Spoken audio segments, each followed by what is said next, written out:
सभी श्रोताओं का श्री रामचरितमानस में हार्दिक स्वागत अभिनंदन।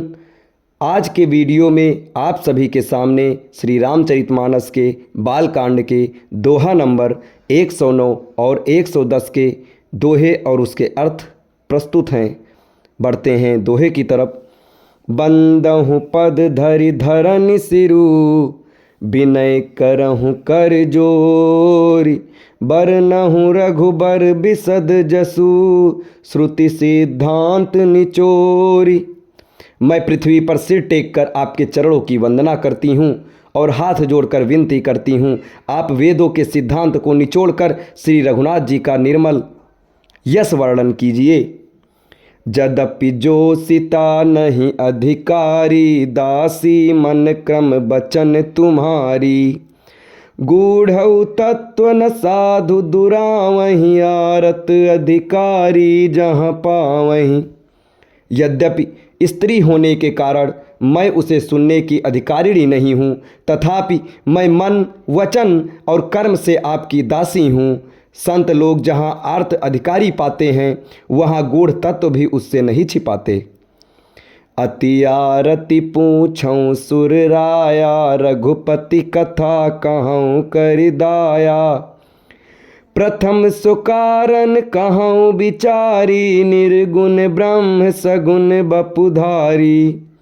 हे देवताओं के स्वामी, मैं बहुत ही आर्त भाव से पूछती हूँ, आप मुझ पर दया करके श्री रघुनाथ जी की कथा कहिए।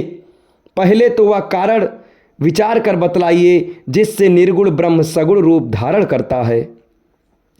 पुनि प्रभु कहूँ राम अवतारा, बाल चरित पुनि कहूँ उदारा। कहूँ जथा जानकी विबाही, राज तजा सो दूषण काहीं। फिर हे प्रभु, श्री रामचंद्र जी के अवतार की कथा कहिए तथा उनका उदार बाल चरित्र कहिए।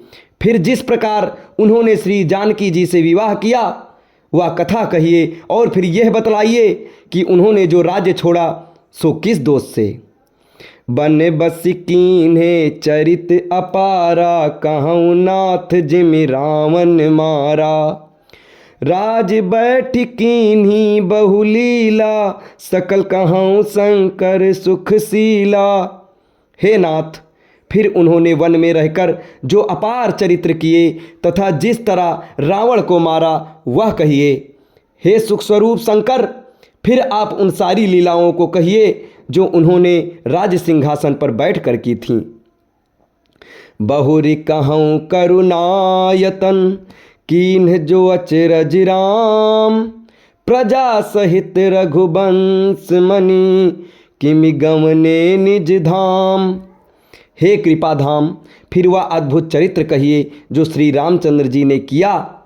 वे रघुकुल शिरोमणि प्रजा सहित किस प्रकार अपने धाम को गए। पुण्य प्रभु कहूँ सो तत्व बखानी, जहि विज्ञान मगन मुनि ज्ञानी। भगति ज्ञान विज्ञान विरागा, पुनि सब बरनहु सहित विभागा। हे प्रभु, फिर आप उस तत्व को समझाकर कहिए जिसकी अनुभूति में ज्ञानी मुनिगण सदा मग्न रहते हैं, और फिर भक्ति ज्ञान विज्ञान और वैराग्य का विभाग सहित वर्णन कीजिए। और राम रहस्य अनेका, कहूँ नाथ अति विमल विवेका। जो प्रभु मैं पूछा नहीं होई, सो दयाल राखूं जन गोई। इसके सिवा श्री रामचंद्र जी के और भी जो अनेक रहस्य छिपे हुए भाव अथवा चरित्र हैं उनको कहिए। हे मेरे नाथ, आपका ज्ञान अत्यंत निर्मल है। हे मेरे प्रभु, जो बात मैंने न भी पूछी हो, हे दयालु, उसे भी आप छिपा कर न रखिएगा। तुम त्रिभुवन गुर वेद बखाना, आन जीव पावर का पजाना। प्रश्न उमा कै सहज सुहाई, छल विहीन सुन शिव मन भाई। वेदों ने आपको तीनों लोकों का गुरु कहा है, दूसरे पामर जीव इस रहस्य को क्या जाने। पार्वती जी के सहज सुंदर और छल रहित सरल प्रश्न सुनकर शिव जी के मन को बहुत अच्छे लगे। हरहिं रामचरित सब आए, प्रेम पुलक लोचन जल छाए। हरहिं रामचरित सब आए, प्रेम पुलक लोचन जल छाए। श्री रघुनाथ रूप उर आवा, परमानंद अमित सुख पावा। श्री महादेव जी के हृदय में सारे रामचरित्र आ गए। प्रेम के मारे उनका शरीर पुलकित हो गया और नेत्रों में जल भर आया। श्री रघुनाथ जी का रूप उनके हृदय में आ गया, जिससे स्वयं परमानंद स्वरूप शिव जी ने भी अपार सुख पाया। अब इसके आगे के दोहे और उसके अर्थ आपको अगले वीडियो में बताए जाएंगे। तब तक हमारे साथ बने रहें। धन्यवाद।